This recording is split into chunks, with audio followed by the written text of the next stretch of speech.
Militer Rusia mengklaim 4 nasionalis Ukraina berhasil dieliminir pasca dihantam ATGM atau rudal anti-tank Rusia.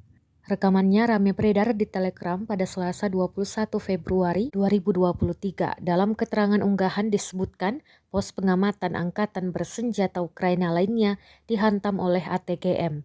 4 nasionalis Ukraina di arah Saporosi tersingkir dengan 1 pukulan, jelas narasi unggahan.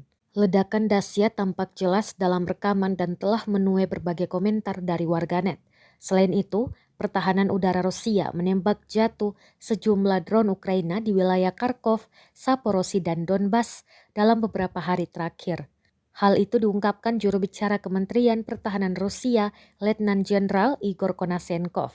Presiden Vladimir Putin meyakini Rusia tidak akan kalah dalam perang melawan Ukraina. Dia menyalahkan Barat telah menyulut pada konflik yang lebih besar.